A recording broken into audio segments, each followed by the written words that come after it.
Okay, so if you are ready, then let's proceed with today's new chapter. We are going to look into amino acid and also protein. Okay, so this is the chapter overview of what we are going through today. So generally, I will go into the introduction. What are amino acids and what are proteins? What are the importance of amino acid?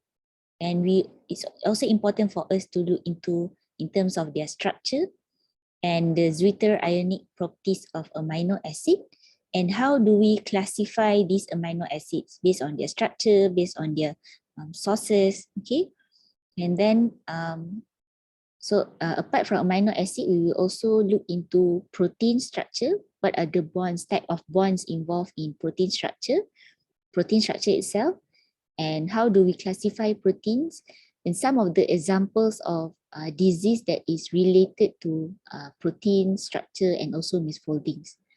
Okay. Okay, so if we think about protein, most of us would maybe think of, for example, chicken or meat. Okay, so proteins are actually exist in various forms. For example, in animals and humans, we have proteins. For example, in our cells. Okay, in plants, proteins are found high in, for example, kacang, nuts. And then we have proteins as well in insects, and also in animals, for example, proteins, keratin. Okay, so there's a lot of presence of proteins in living organisms. Okay, so the functions of protein covers a wide range of aspects. For example, in terms of structural, for movement, for transport, storage, hormone build-up, protection, and also enzymes. Okay, so what I want you to do now, please identify the examples of components that is made up of proteins for each functions. Okay, for example, for structural. So what does proteins do in terms of structural, uh, So what does protein do in terms of movement for transport?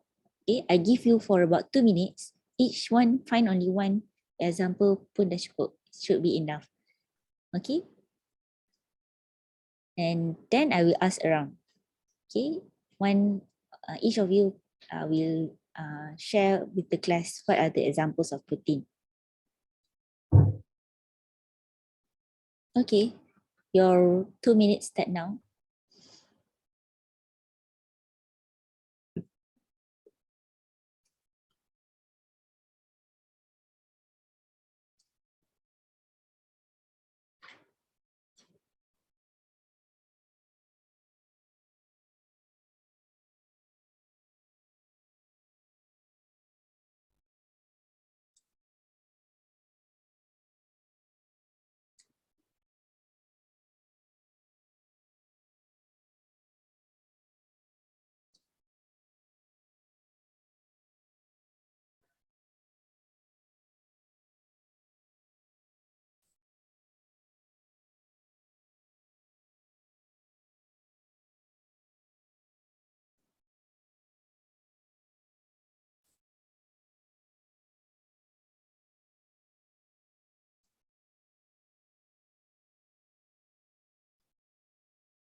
Okay, 1 more minute.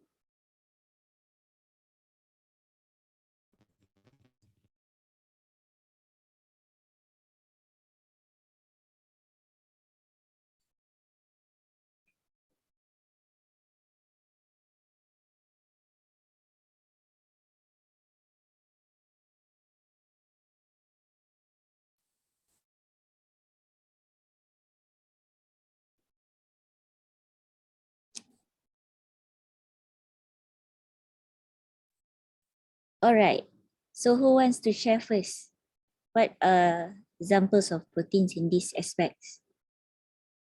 Anyone want to share first? Madam, can I try? Okay, sure. Okay, so for the structural, protein helps in like increasing muscle mass, which is the bone, our bone. And also for transport, the protein involved is actually hemoglobin, transport oxygen in our body from lungs to tissue. All right. All over the cell. Okay, thank you, Shaira. So the first one in terms of mass, so proteins also. Macam mana tadi? The first one? Forgot already. Sorry. The first first, one, protein the first helps example. in the structural protein helps in increasing our muscle mass, which is our bone. Oh yes. The Okay, so the contraction first of our one. muscle. Yes, for that one is for structure and also for movement actually. Okay, and the second one would be.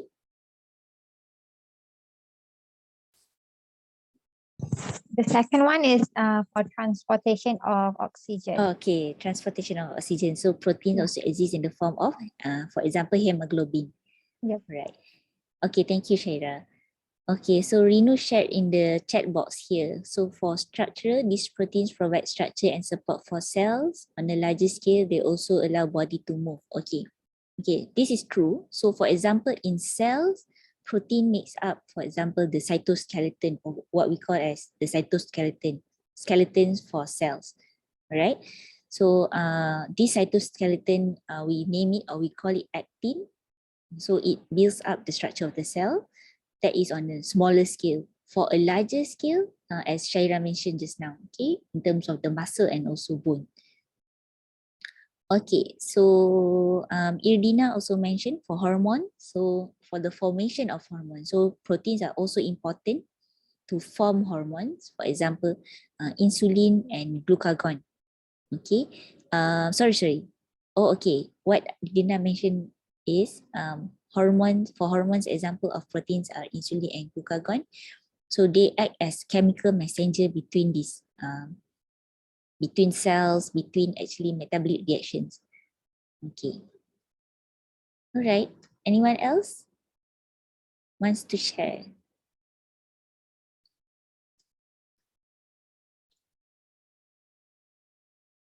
Okay, Saktis mentioned antibodies are proteins that bind to specific antigen on pathogen to neutralize them, which is true. So proteins are also involved in immunity. Okay. Okay, Amsha shared enzymes carry out most chemical reactions that take place in cells. Okay, enzymes can also assist the formation of new molecules. Proteins can also assist with the formation of new molecules. Right. And then Isni shared protein function to move molecules across plasma membrane. Okay, true. So protein is also important to build up receptors, ion channels, and also transporters. So all of them are made up of proteins. Again, for enzymes, similarly to break down the food that we eat. Okay. All right. So thank you everyone who have shared. So those are the things that you can take note on functions of protein. Okay, so I have listed down here. You can go through later after class, but we will go through briefly. For example, in terms of structural, so proteins makes up collagen, keratin. So in terms of movement, protein builds up myosin and actin, which is mainly for muscle contraction that allows us to move. Okay, and then in terms of transport, we have hemoglobin for in our bloodstream. We also have lipoproteins, which is protein that is bound to lipids, so that the lipids can be transported. Okay, then for storage, we have casein and also albumin. And then in terms of hormone, okay, we have insulin, growth hormone, and just now glucagon. Okay, and then protection, immunity, the antibodies.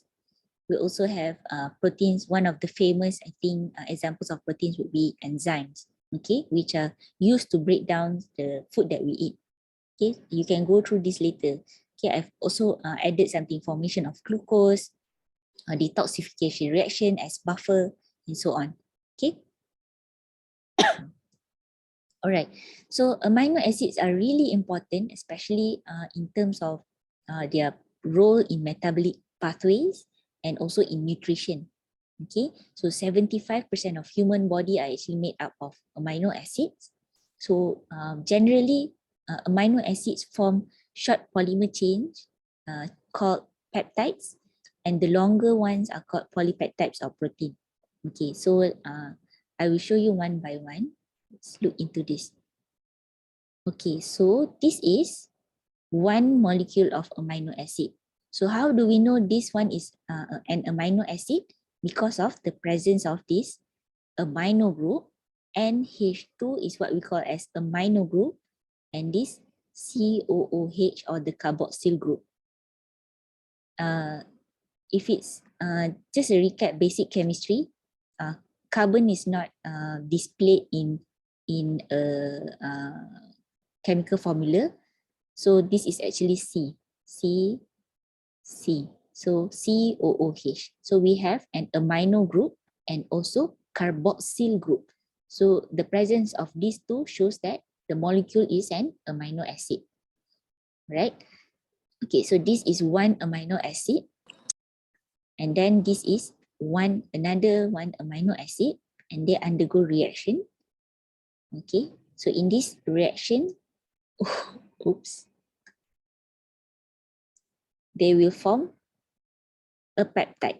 So one amino acid plus one amino acid, and then they will bound together and form a peptide. Okay, so if there's two amino acids in one peptide, we call it as dipeptide. Okay, di means two. If it's longer, then it's polypeptide. Okay, right. So that's briefly about the structure. So let's move on.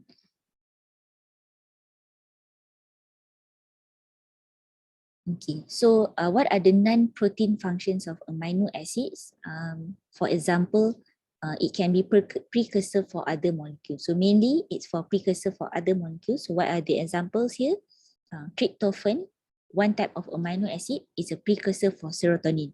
So serotonin is actually a neurotransmitter. Okay, tyrosine, another type of amino acid, is a precursor for dopamine, another type of neurotransmitter. Then we have glycine, one type of amino acid, precursor for porphyrins, one type of heme, like hemoglobin. So porphyrins is one type of heme. And then arginine, another type of amino acid, is a precursor for nitric oxide, a signaling molecule in our body. And then we have aspartate, glycine, and glutamate, which are precursor for nucleotides or the DNA. Right? Precursor to the starting material. Okay, meaning in order for us to build serotonin, the starting material or the precursor, we need tryptophan. Another example, if we want to produce or synthesis nitric oxide, we require arginine as the precursor or the starting point. Okay, so precursor is the starting material. Okay, we will see a lot of we will use a lot of precursor later in biochemistry. So just remember, it's a starting point. Okay. Okay, so that's briefly in the introduction for proteins and also amino acids. Okay. So when it comes to the structure of amino acids, again, as I mentioned just now, the building blocks of proteins are amino acid. So in order to make proteins, we require amino acids. So amino acids consist of these two functional groups, which are carboxylic group, the COOH, carboxyl group, and also the amino group, okay, NH2. Okay, and these are bound to the alpha carbon over here. So the black C over here is the alpha carbon, amino group bound to it, and we have the carboxyl group bound to it. Okay, and each amino acid, they have different side chain. Okay, so for simplicity, we will label the side chain as R, as the symbol R. So each amino acid will have different side chain. which we will look into later. Okay, so this side chain will dictate the properties of amino acids, whether or not these amino acids are soluble, not soluble, polar or non-polar. Okay, so that are determined by these properties of side chain. Okay, so the process of making amino acid, of producing or synthesizing this amino acid is what we call as translation. Okay, so amino acids are added to growing protein chain by ribosome, and the order of amino acid are read through genetic code from mRNA. Okay, so this process, translation and also transcription, is what we call as the central dogma in biology. Okay, the main thing or the one of the important thing that we need to understand. Okay, so this is our nucleus. Okay, let me annotate this. Okay, so this is our nucleus and this is the cytoplasm. Oh, it's written here, nucleus and cytoplasm. So in the nucleus is where transcription takes place from DNA to mRNA. Okay, I will just briefly go through this process. Okay, so from DNA, now we have mRNA. So this mRNA will be transferred out from the nucleus, and then we have ribosome. So if you remember from cellular biochemistry, the notes that you have prepared, so we have one organelle, which is ribosome. So what will ribosome do? It will read this mRNA transcript produced by nucleus, and after scanning through this mRNA, they will form amino acids. For example, so G, U, G, or CAC will form one type of amino acid, and then they will bind to the next amino acid, and it will form a polypeptide chain. So this is one polypeptide chain. So this process of mRNA to polypeptide chain or amino acid is what we call as translation. So transcription is from DNA to mRNA. So translation is from mRNA to amino acid and polypeptide chains. Okay, and then this polypeptide chain will go through modification to form protein. Okay, so amino acid is the basic unit for protein or the building blocks for protein. Okay. All right.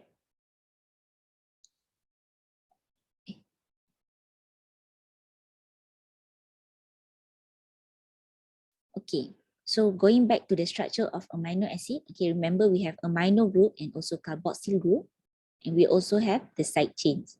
So these side chains can vary in terms of its structure, size, and also electric charges. And the properties of this side chain can influence the solubility of amino acid in water, meaning that this side chain can determine whether or not that amino acid can dissolve in water. Okay, so these side chains have additional carbon, and which are designated as beta, gamma, delta, omega. Okay, proceeding from the alpha carbon. So this one is, if this one is alpha, so the next carbon that is attached to it would be beta. Then the next, so on and so forth. Okay, so this side chain has different will determine this amino acid to be polar, non-polar, hydrophobic or hydrophilic. They can be neutral, acidic, basic, aliphatic or aromatic. Okay, depending on the structure of the side chain.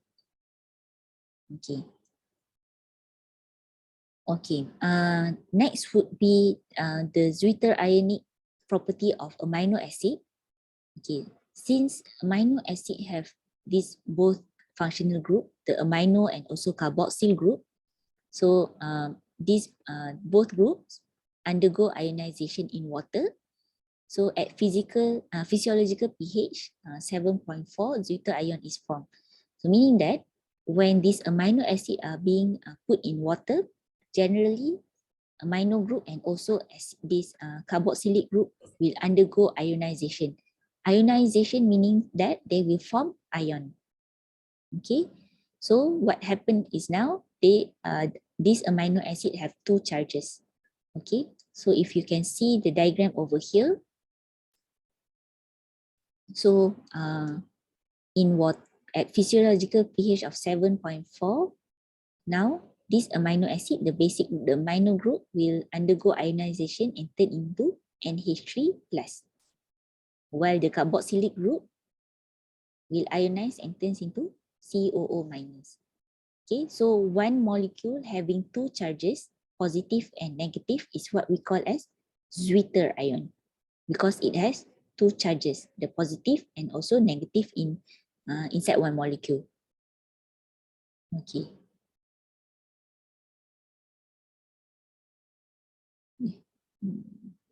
Yep. Okay, so now having this amino acid having these two charges, sorry. So these amino acids having two charges now, making it overall charges would be neutral because positive and negative. So amino acids being Zwitter ions also make them amphoteric. Amphoteric meaning that they are able to react as base and also acid. So they can react because of its negative charges. It can react with positive molecule, positive charge molecule. Because of its positive charges, it can react with the negative charge molecule. Okay, so the amino group can be protonated and the carboxyl group can be deprotonated. Right. So again, because of its Zwitter ionic properties, or because of amino acids being a Zwitter ion, they are soluble in polar solvents. Okay, and how far it can dissolve in a certain solvent also depends on the side chains. Okay, but generally they can dissolve in polar solvents. Right.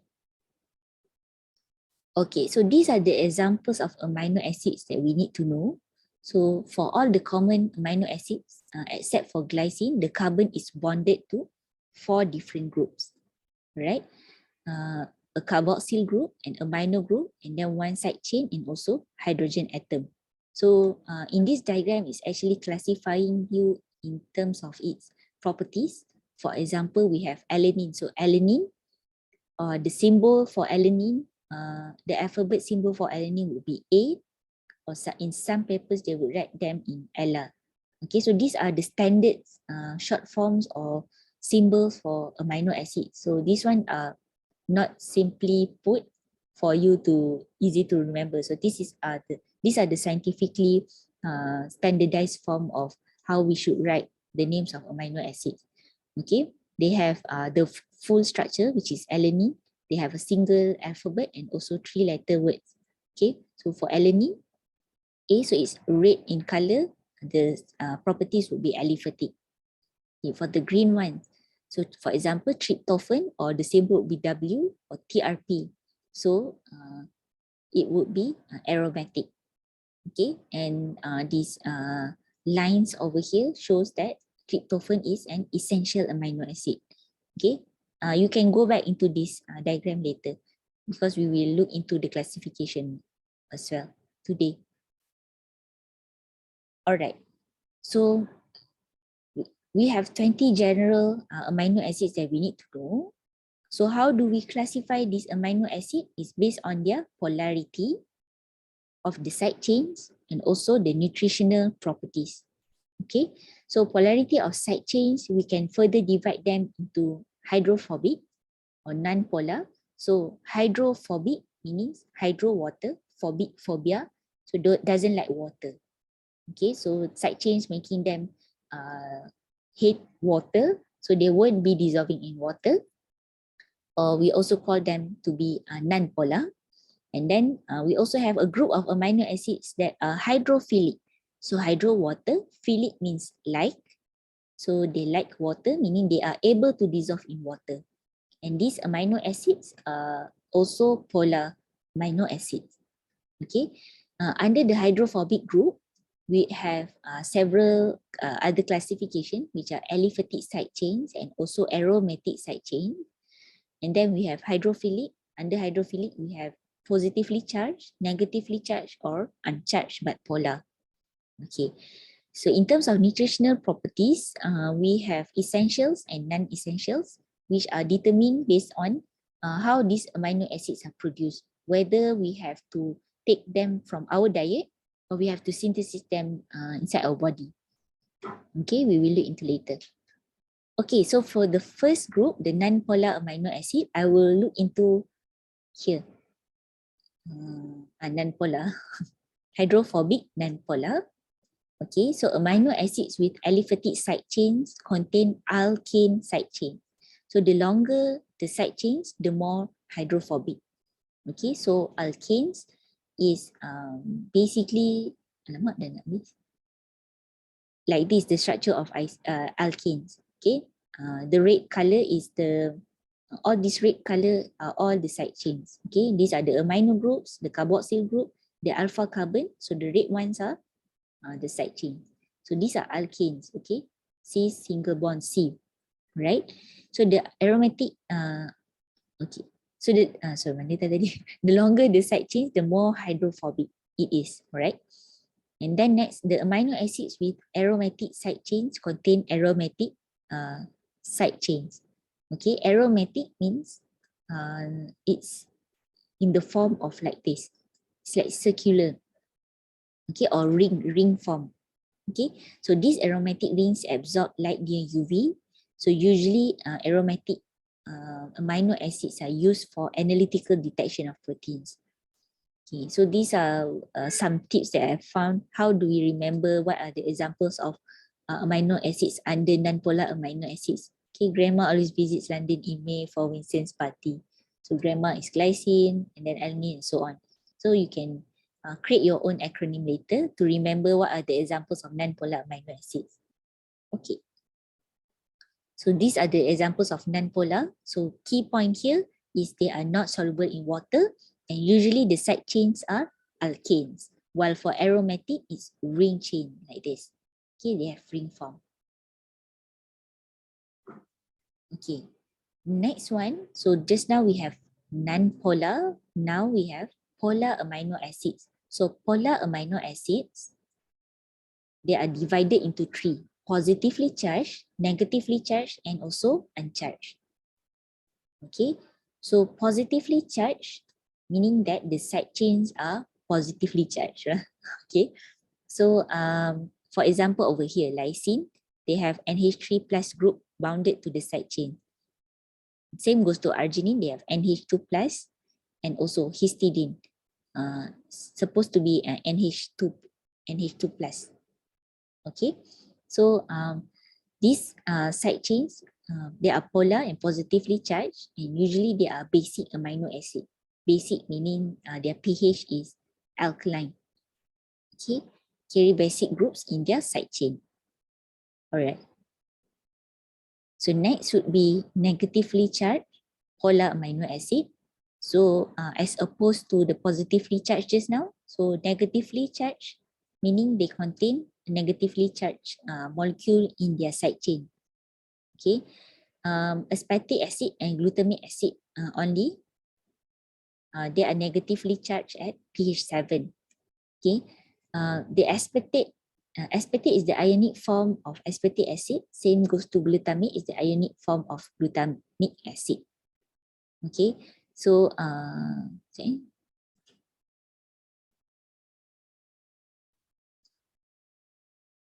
let me sekejap. I have one slide.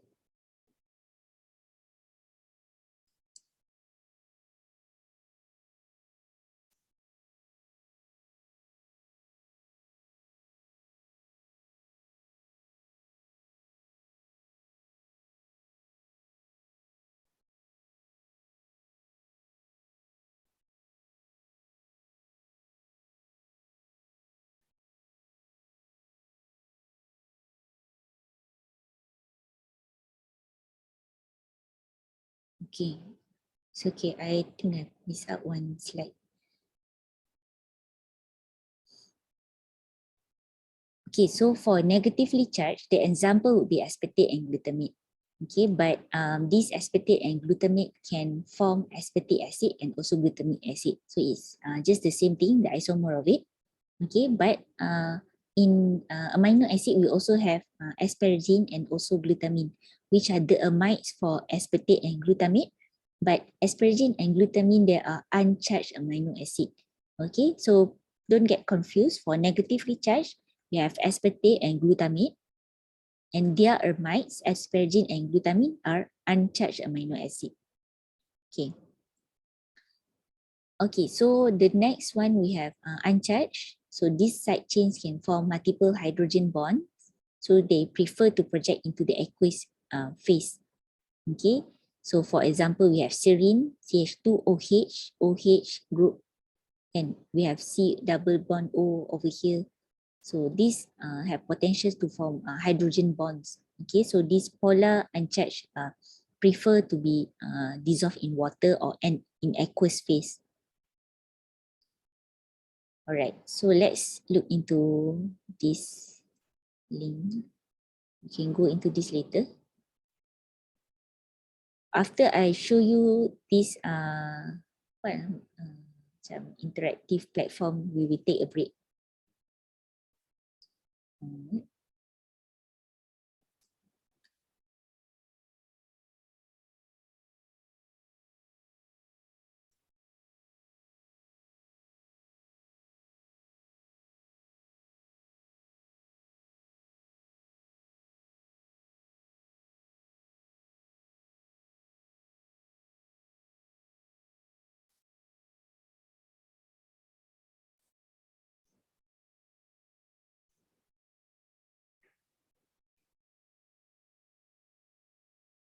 Okay lah, we take a break now for about 2 to 3 minutes. We come back at 4:40. Okay, while I figure out this platform. Right? I will end this meeting now, but later you 4:40 you join back with the same link. Okay, because the time left is 3 minutes. Okay. See you later.